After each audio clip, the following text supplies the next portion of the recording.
So, and before you go there, so just to make okay. So just before we get started, we're going to have about 10 minutes or 15 minutes with Cormac and then individual work. And our goal today is to complete as many data sheets as necessary. So we're ready for September.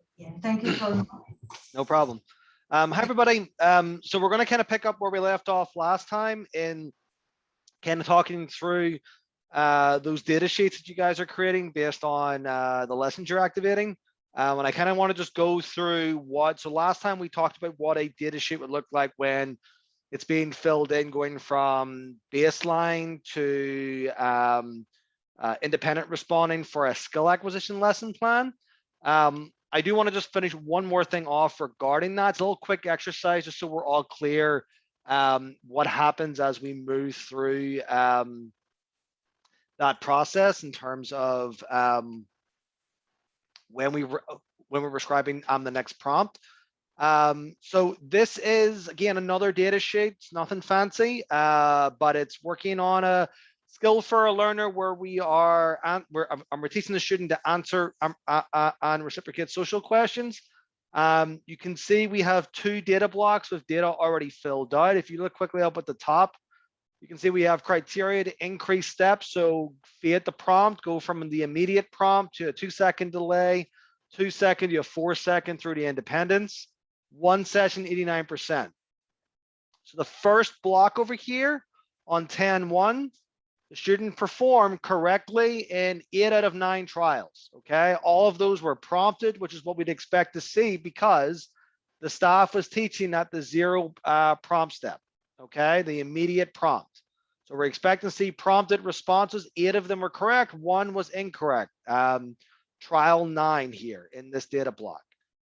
8 out of 9 equals 89% correct. That was our criteria to increase the steps. So the next session, the next day on October 2nd, with a different staff member, we are on prompting step 1 this time. Okay, we're at the 2-second delayed prompt.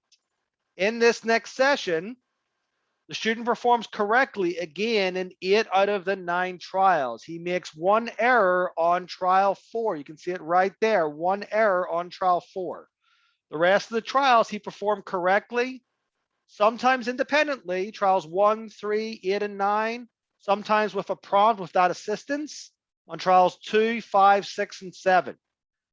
89% correct. At step 1, if you were the instructor on the next day, what prompt step would you be working off with this student? Again, feel free to turn your mic on, answer, pop the answer in the chat. Maybe everyone will respond at the same time. Nice Coral responding. Would it still be step 1?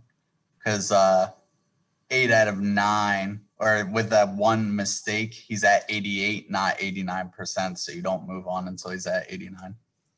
8 out of 9, we're calculating that 89%. I think we round up to 89%. So okay, you round in. All right. So then, yeah, you move up to 2 then. We're moving up to prompting step 2. Thank you, David. So for this next session, the session that I just highlighted, if we were the instructor working with this student, we would be working off prompting step 2, which is our 4-second delay prompt. Okay, cool.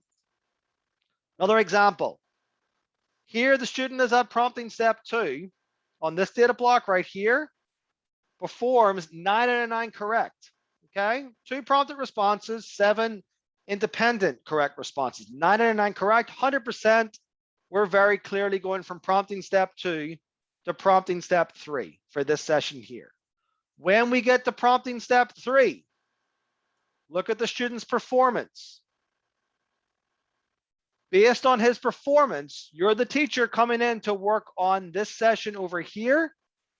What prompt step would you be working off? Prompt step 1, 2, or 3?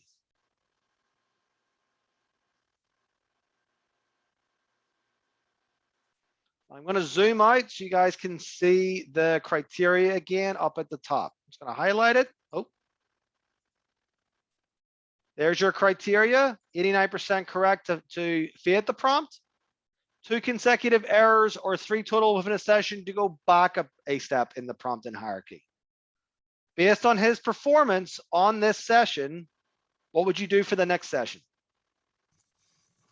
Would you keep it at step 3? We could keep it at step 3. However, if we look at the data that's being collected, he's made 3 errors. He's actually made 3 errors, and he's made 2 consecutive errors. So if we look at the criteria to decrease steps, our criteria was 2 consecutive errors or 3 total within a session. Based on that criteria and the student's performance in this session, we're going to go back to prompting step 2 for this next one. Okay, we're at the independent prompt step. The student is making lots of errors. We're going to go back to a prompt step where we're going to be offering more support. Okay, does that make sense to everybody? For the last example, we're at prompting step 1. Student gets 8 out of 9 correct. He makes 1 error on the 3rd trial. Okay, there's that error right there. The rest of the trials were correct. Some prompted, some independent, but pluses. Some plus by themselves, some plus P. 1 error, 89% correct across those 9 trials. Next teaching session, this one here, we are fading to prompting step 2. Okay, you see the teacher wrote in prompting step 2 right there. Here is his performance on that teaching session. Okay, he makes an error on trial 4 and an error on trial 8. Based on the criteria that we have for the lesson, again, I'm going to scroll up to the top, highlight it again so you can see it. I don't mind zooming in as well. 89% correct for 1 session. So you fade the prompt, 2 consecutive errors or 3 total to go back a step to offer more assistance. Based on what we're seeing in this session, what would you do for the next session? Would you go to prompting step 3, stay on prompting step 2, go back to prompting step 1? 2. We're going to stay on 2. This is an example where we're not going to move at all. We're going to stay on 2. He made 2 errors. They were not consecutive errors. One of the errors was on the 4th trial.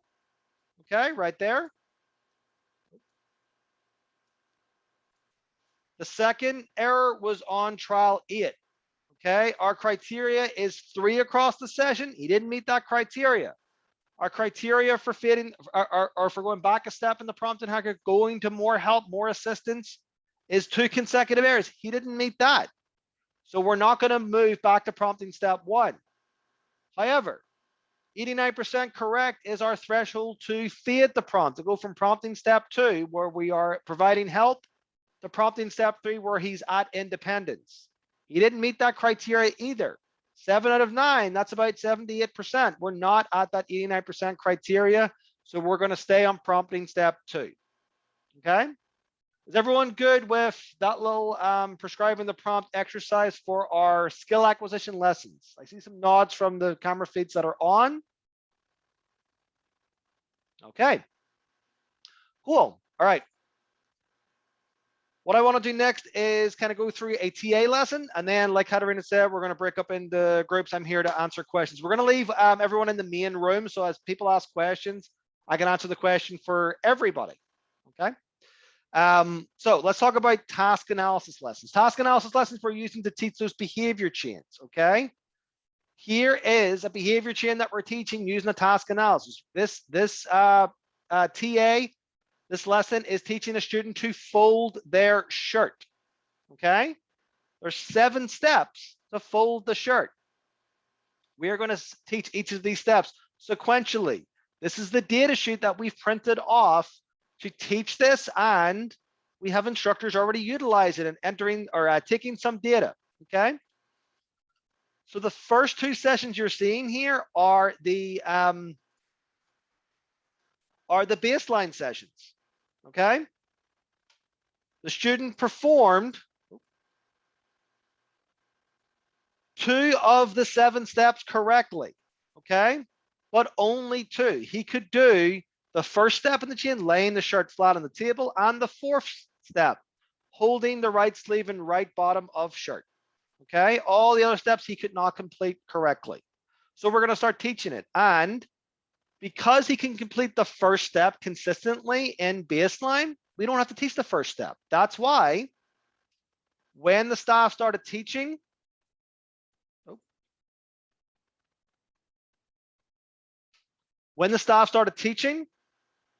they're teaching at step 2.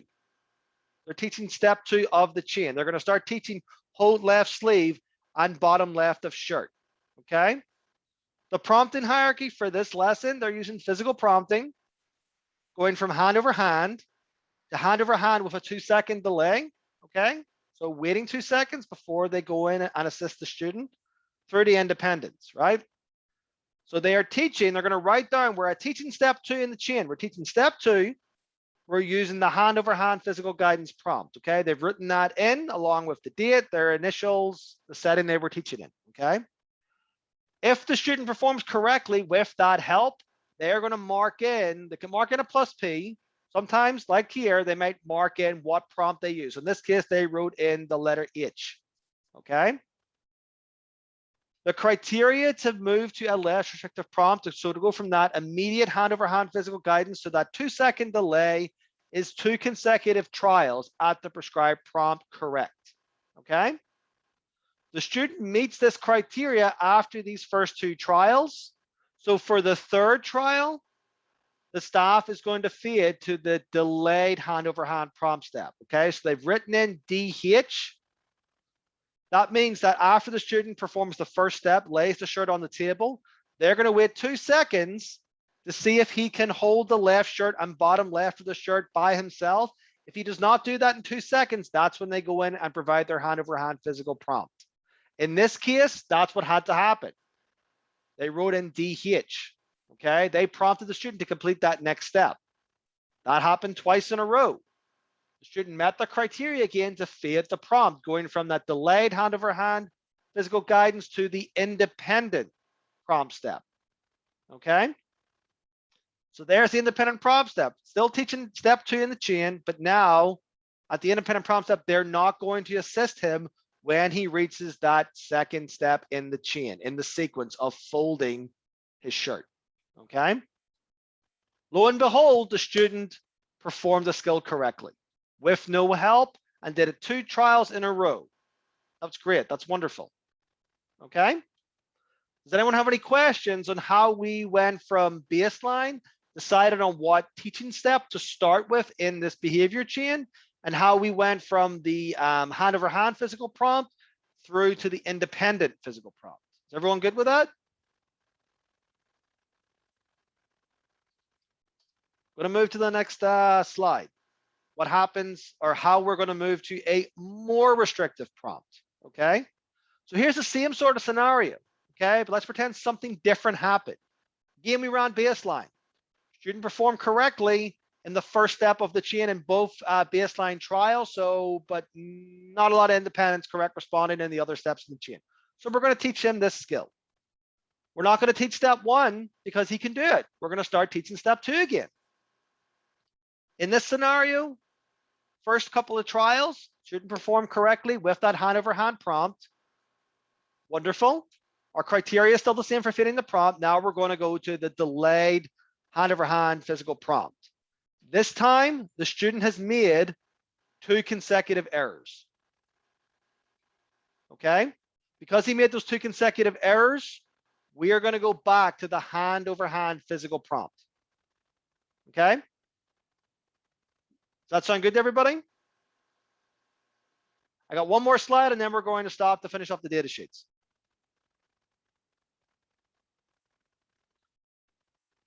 Last slide is how we go from teaching step 2 to teaching step 3. Okay, we got a little preview on that first slide, but here it is in action. We're teaching step 2. We fade it to the independent prompt step. The student performed correctly and independently 2 trials in a row. Our criteria to start teaching the next step is that 2 consecutive trials independent at the teaching step. We're teaching step 2. He performs that step correctly and independently 2 times in a row The next session we are, or the next trial, we are teaching step 3, and we're starting off hand over hand physical guidance. And then we're going through the same sequence again. Okay. So that's how we're doing prompt fitting with our task analysis lessons for a forward chain, fitting the prompt at each teaching step, and then teaching each step sequentially as the student learns the each step in that chain. Okay. All right. I'm going to be quiet. I'm going to let you guys work on activating your lesson plans, getting your data sheet set up. I'm here to answer questions. By all means, please turn on your mic, or if questions pop up, you can pop them in the chat and I'll answer them like live for everybody to hear. Okay. Thanks, Cormac. Problem.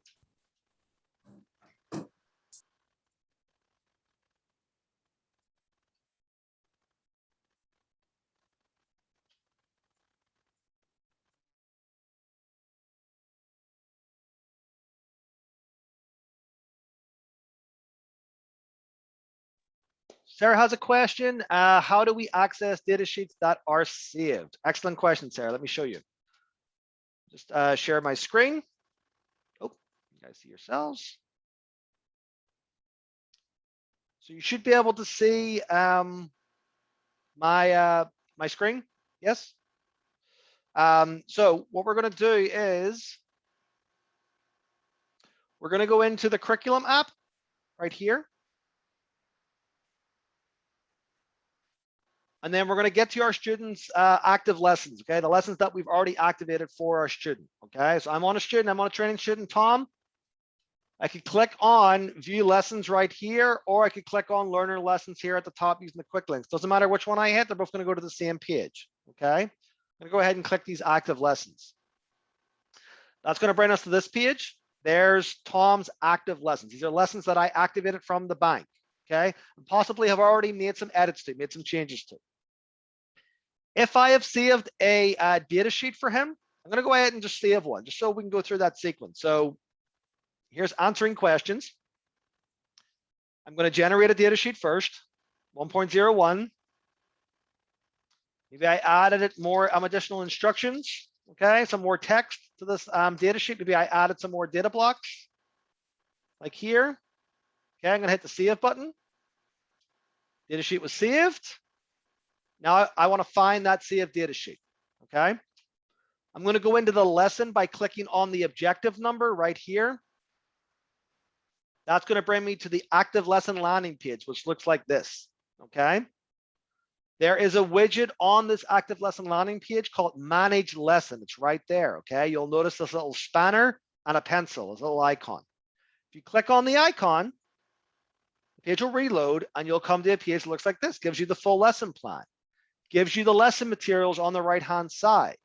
There's also a box with our learner data sheets. That's where you will find your saved data sheets, okay? So if I click this drop down, you'll see that I have 2 saved data sheets for this lesson, 1.01 and 1.03. Let's select 1.01 and see if it matches the one that I just saved. And it did. There's all that random typing I did on my keyboard just now, okay? So that's how you can find your saved data sheet. Did that answer your question, Sarah?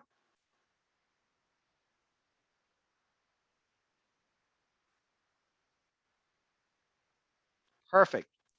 David had a question. How can we free type a lesson instead of searching for a goal? Another excellent question, David.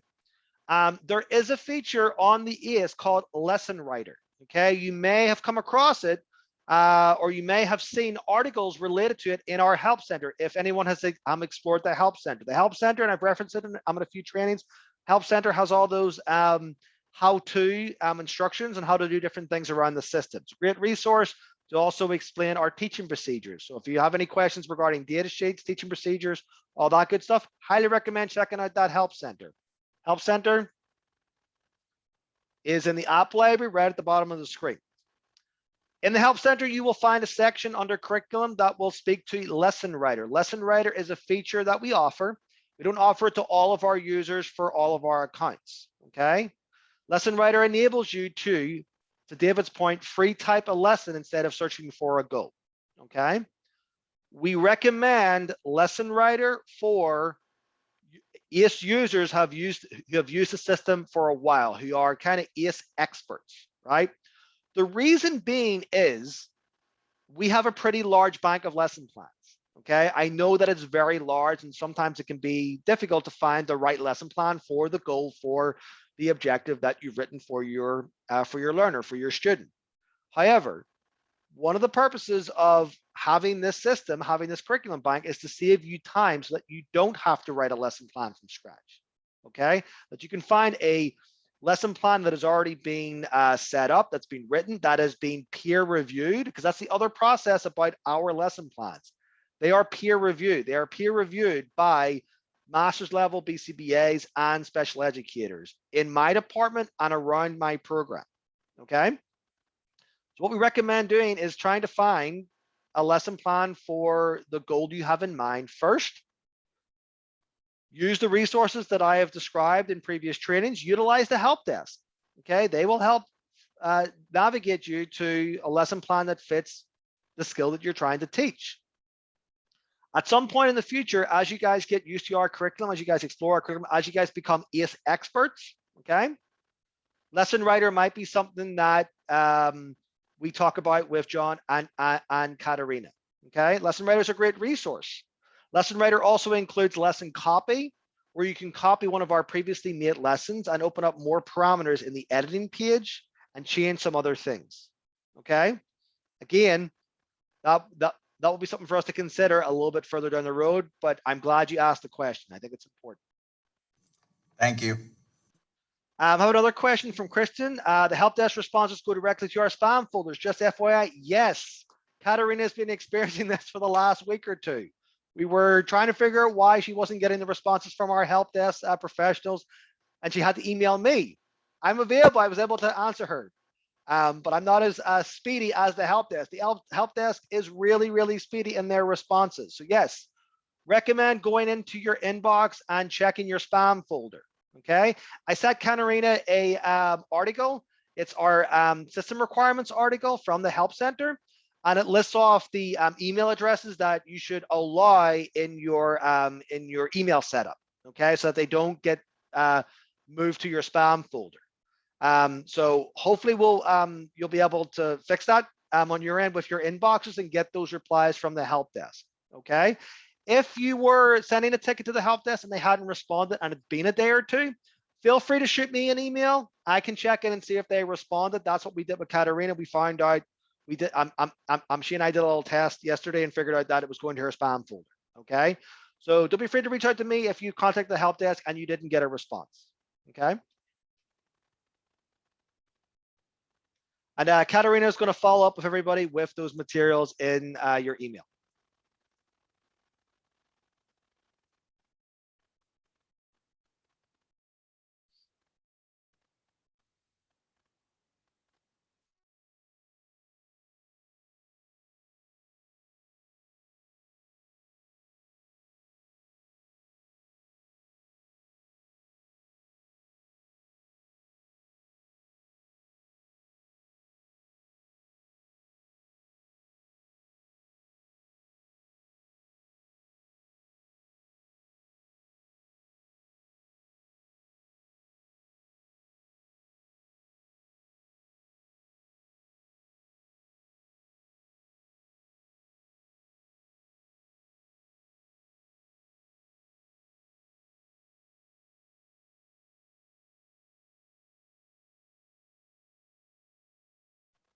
Got a question from Eden.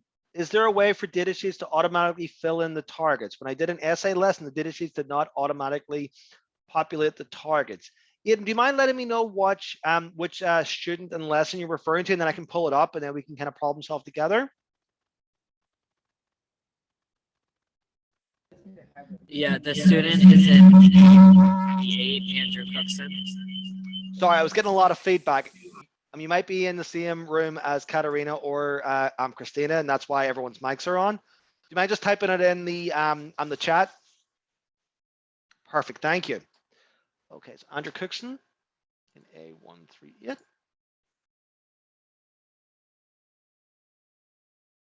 There's Andrew.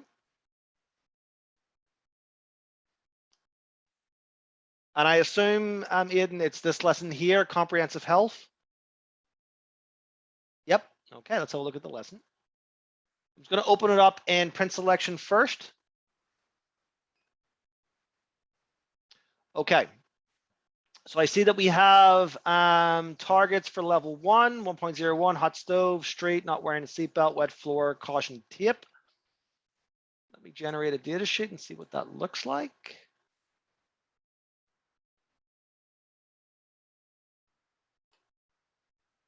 Okay, so this is a factor of how you the type of data block that either was selected for this lesson or maybe you changed. Let me actually just double check one more thing. 2159. I just want to look for the. I just want to look at the lesson in its default setting. 2159. 2159. There it is.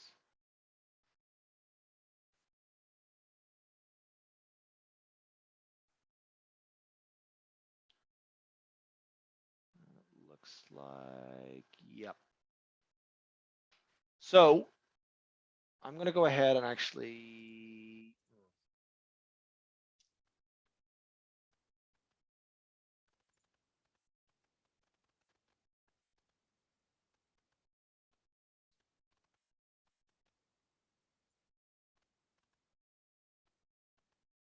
Okay, I'm going to go ahead and just activate this lesson for my training student.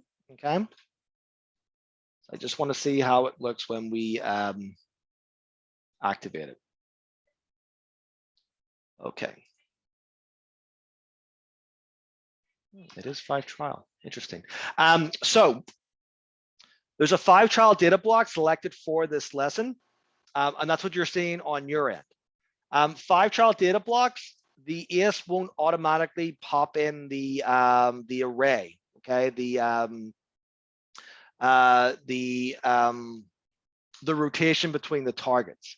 It does that up to 4 like questions or instructions or like pictures that you're utilizing within the lesson plan. So this one here for that first set, and you type them in on your own for your learner, because it's more than 4, and because you're utilizing a 5 child data block, it's not going to plug those targets in rotating. It does that when you're utilizing a 4 like target data block or a 3 target data block. So let me show you what that looks like. So if I were to add one of these, let's say our 9 trial 3 seminal array. So when you print off the data sheet, it will give you the rotation between those 3 targets. Because you're doing a 5 trial data block for this lesson and you have your 5 targets, which is great, you could either write in those 5 targets, or you could put a note in the instructions for your staff to make sure they hit each of the targets 1 time across that 5 block, but mix it up, randomly take each of those different targets out across those five trials. Does that make sense? Because there's such a wide number of targets, I think just based on, I guess chaos theory, right? Your staff may randomly pick those 5 targets randomly. If you want to prescribe it, it's easy to type them in, and then like we answered for, I'm trying to remember everyone's names. Like we answered for Sarah, you'll be able to save that data sheet so that you can print it off as many times as you need to, and you won't have to redo that every single time. Okay. The other thing you could do, just based on that, I'm going to go back to your student.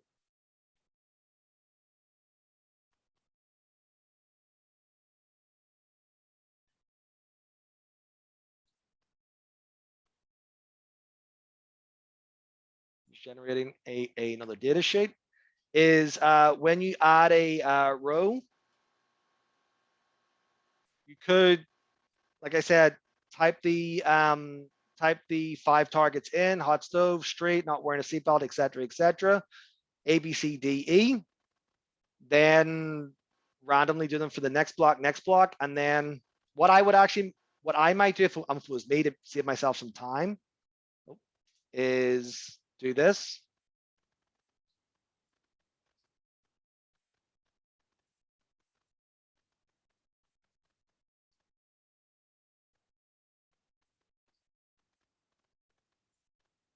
And then do that. So what I did there was just highlighted those 3 columns, copied, hit the copy button, hit Control-C on my keyboard, highlighted the corresponding rows here, and then hit Control-V to paste it over, just to save myself some time for the typing. And that's where kind of, getting your direct care style, the folks are going to be implementing these lessons, working on these goals day to day, getting them into the swing of checking the target codes. It's going to make your life a little bit easier in terms of like writing in the targets on this data block versus writing the codes in versus writing the whole target. And that's why this question came up in one of the questions that Katarina sent my way earlier this week. The reason why we try to use the target code, so A, B, C, up to like you have here E and further, is because the targets might be, for some lesson plans, they might be questions, right? Like social questions. They might be really long. They may not fit in that target box. And we want to make sure that the data sheet, we can get a sufficient number of data blocks on the data sheet, and the data sheet's, pretty easy to read. Okay. So that's why I would recommend kind of putting in those target codes versus typing in hot stove, straight, not wearing a seatbelt, and so forth. Okay. Christina had a question. How do I change the objective in a lesson? The lesson is for counting mixed coins up to $2, but the goal is written up to $1. Christina, do you mind telling me which student and or which classroom and which student, if the lesson's already activated, and I can take a peek?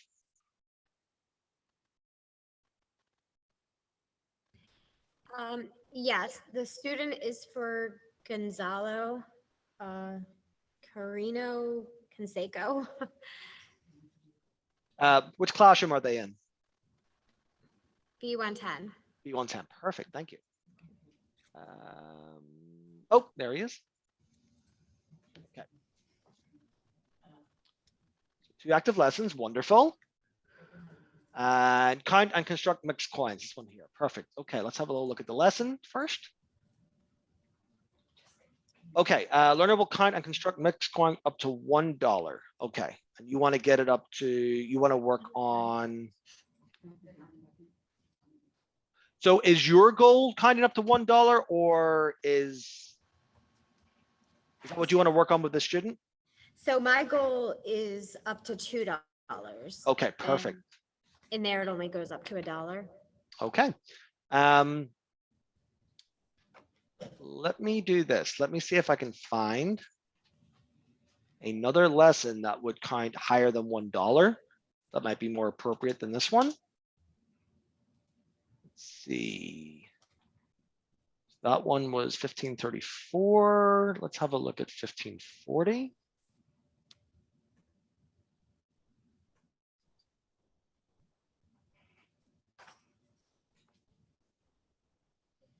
And that's going up to 100. A little high. Yes. And the other one is mixed. Well,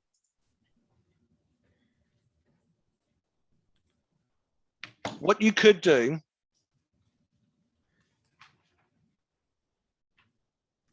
is, so I'm going to go back to your student. I'm going to select the lesson and go to the editing page. So here's a nice example of where you might utilize the learner objective. Okay, so what I would probably do is, if this is exactly the objective criteria that you have, that you want, maybe it's what's on the IEP currently for the student, I might just go ahead and copy this into the learner objective and then change that to 2. So that's going to be on the lesson plan, okay, when you print it off and have it in the program book. Okay, so I'll just go ahead and save that. And then what I would do under the procedure, so we're systematically working through levels. You may not be working through all these levels. Maybe you're going to work on specific levels. But for the ones that specify, like this one here, level 3, count mixed coins up to $1, you can change the name of the levels. So again, I would just go ahead and change that to 2. Okay. Okay.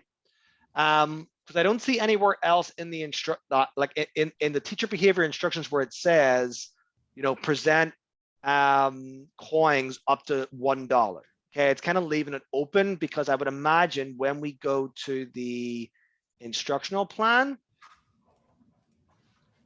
this is where you could, yeah, you'd be able to, where anywhere it says $1, you'd be able to easily edit that and change that to $2. Like I'm going to do for sublevel 1.01 here. Okay. Okay. All right. Thank you.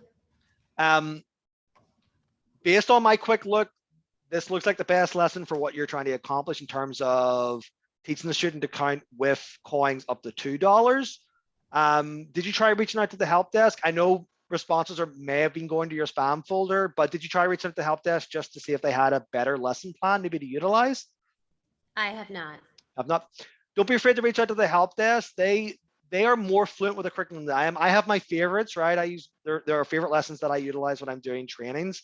But I know like a lot of our help desk professionals were formerly SPED teachers in our program, and they know the curriculum really well because like you, they were activating lesson plans for the objectives that they were writing on different students' IEPs. So they always have like really good suggestions for lesson plans that, like yourself, this one's nearly perfect, but I want it up to $2, not $1. They might have other suggestions other than the one I described just now. Okay. Okay. Thank you. No problem. I'm just going to keep these edits for your student because I know that's what you're trying to work across. So I'm just going to hit save for you. Okay. And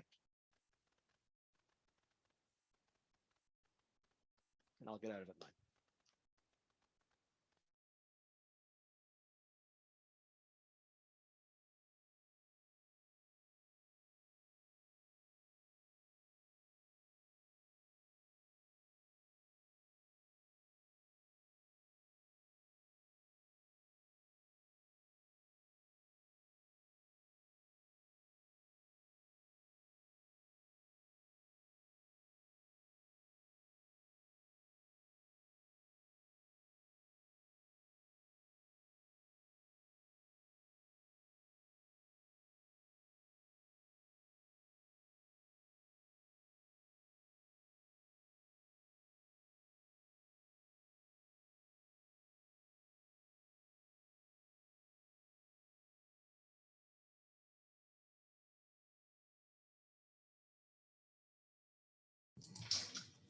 Hi, Cormac. This is Sarah Dolan. Can you hear me? You can't hear me. I didn't have my mic on. Sorry. Hi, Sarah. Okay. Hey, so a common question, and I know Chris asked it in the the chat section, and I'm not sure if I missed the answer or not, but something we do here is we teach a lot of sign language skills. Mm-hmm. And it looks like we're all struggling to find something that would go with that. Can you suggest something? Sure. So with our communication lesson plans, we're trying to teach specific communication responses. So that's where you're going to find lesson plans specific to teaching, you know, requesting or, you know, labeling items or greetings or things like that. When you're looking for lesson plans to teach those specific responses, more often than not, you're going to find lesson plans to teach that particular skill. So let's say, for example, I want to teach my learner to ask for help. You're going to find that lesson plans to teach requesting help as a vocal response, as a motor response, and we have some lesson plans to teach the response as an AAC response using an AAC device. So what I would be looking for are those lesson plans that specify a motor, those communication lesson plans that specify a motor response in the parentheses in the lesson name. Chances are, because you guys are specifying sign, that you may have included that wording on the learner's objective on the IEP, on the goal in the IEP. But when you're activating the lesson plan, remember, you can always change the name of our lessons and specify that you're teaching, requesting help using sign. Okay. So that those are the lessons that I would be looking for in the communication area for teaching sign responses. What I can do is I can reach out to our SLP department at NECC to get an idea of like what are the common lesson plans, because then I can send you the number, like the lesson numbers for the lesson plans that they typically activate when they have a learner who communicates via sign language. Okay. Yes, that is great. If Cormac, though, if we didn't have you per se, would be a scenario where I would reach out to the help people, right? Yes. Yeah.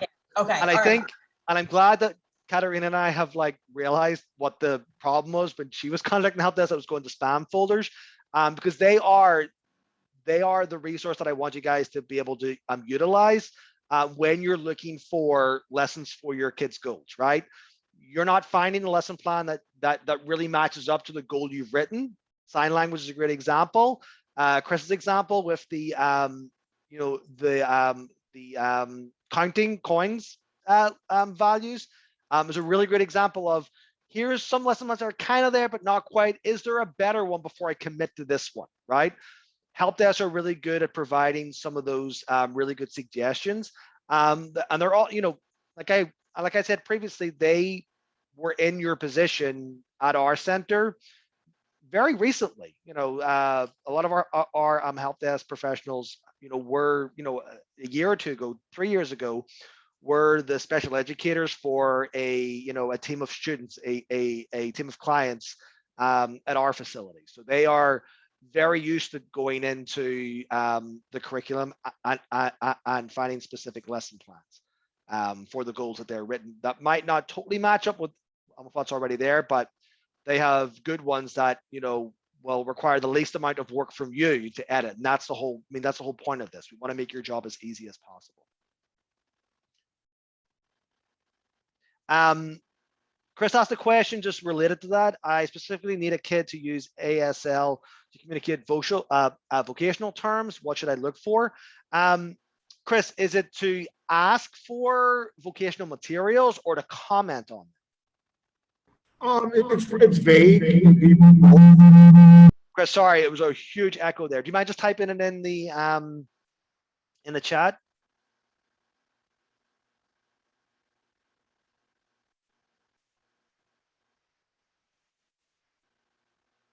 So what I would be looking for is not necessarily requesting or commenting on vocational items. I would maybe be looking for a more generic requesting lesson using like a motor response. And then, like I just said to Sarah, changing the name of the lesson to specify requesting vocational items, right? And then you could have 2 lesson plans activated for the same goal. You have one lesson plan that's addressing teaching the student to ask for items in his vocational or her vocational setting, and then another lesson plan to teach the student to comment or label items in their vocational setting.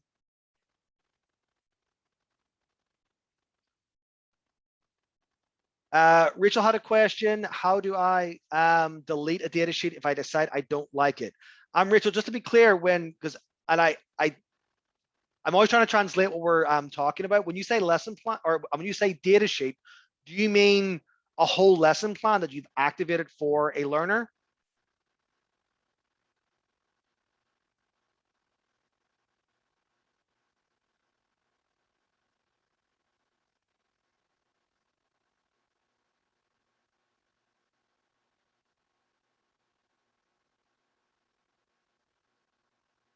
So I'll show you both ways, or both items, which I think will cover what your question's all about. I'm going to switch over to my training students. I don't want to do anything with y'all's question or y'all's learners. So if you've activated what I'm going to call a full lesson plan, so those you just want to delete the data sheet. Okay. Here's what I would do. So this is a data sheet that you have created this way. I'm on my trainer student right now. I have a lesson selected. I went to the action button and I've clicked generate data sheet. You mean creating data sheet that way, correct? Perfect. Thank you, Megan. Perfect. And Rachel's back on. Perfect. Okay. Here's what I recommend doing. Just generate another data sheet. Because what happens, let me show you what happens here. I'm going to generate a data sheet for 1.01. And I'm going to go editing crazy. I'm going to delete a bunch of stuff. I'm going to go crazy here. And then I decide, wow, I went too crazy and I hit the save button. Like, oh no, I saved this data sheet. I don't want this one. This one is awful. I've deleted all the information. I'm not saying that's what you did. I like to go extreme. But I saved this data sheet. I don't want it, but it is there. So earlier question, how do I find those saved data sheets? I'm going to go through the same process I did before. Manage lesson. There's my saved data sheet 1.01. If I hit go or if I select it and it go, there's that awful data sheet that I really don't want. It's awful. What I'm going to do is just generate another data sheet. Okay, just generate another data sheet. Same sublevel 1.01. Click the submit button, and there it is, fresh again. Okay, I haven't removed my edits. I've just created another lesson specific data sheet for this lesson indicate named objects. And from here, maybe I'm going to be a little bit more thoughtful in my editing process, right? I'm not going to make all the crazy edits I did before. Maybe I did them by accident, right? This means that when I save this new one, I'm going to type in here just so that we're really clear, data sheet 2. Okay, so we're really clear. This is my second one. Hit that save button again. Hit close. I'm still on this page. Hit the reload button. And then I'm going to select 1.01 again. When I click go this time, it's the second data sheet. There it is, data sheet. Oh, I actually kept my thing. I was supposed to say data sheet 2. I guess I kept my shift button pressed. But that's the second one that I saved. Okay, did that help?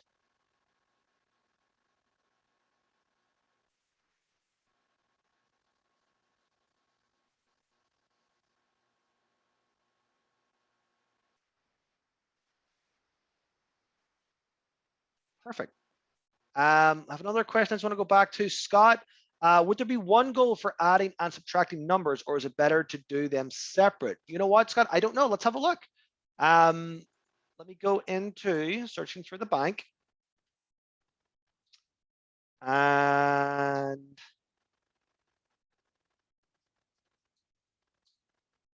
where you guys get to see how awful of a speller I am.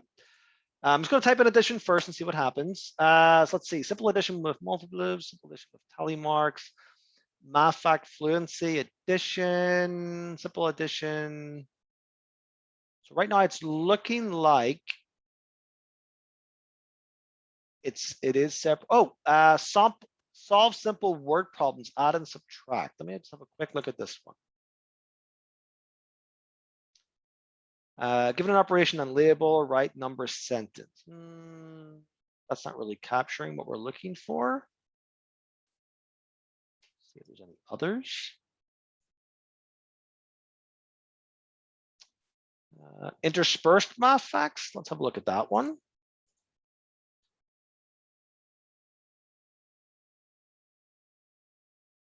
That seems more like a fluency lesson.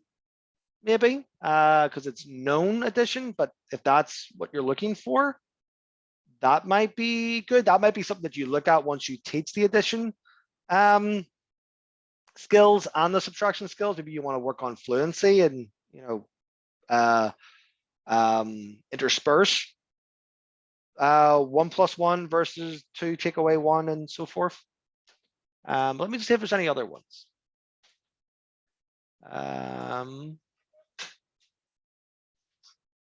Yeah, I think those might be the main ones that I would be looking at. Again, this might be something to reach out to the help desk. They might have a better suggestion.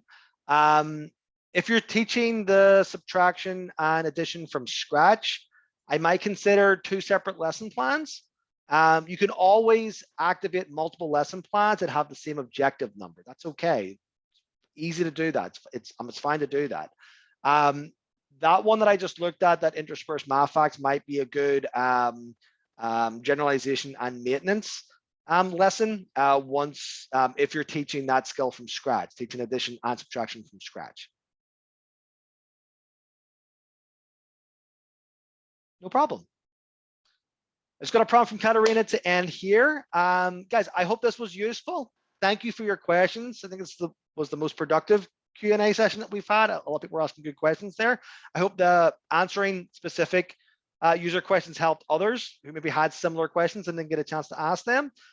This is recorded, so I'll send along the link to Katarina to disseminate to everybody. And then I think we have one more training schedule. I'll be in contact with John and Katarina to see what we want to talk about next. Okay, because I know we still have some items to cover that we'd like to get done before the end of the summer. But I will be I'll be in contact real soon to send you guys the link for when that next training will be. Okay. Thanks, everybody.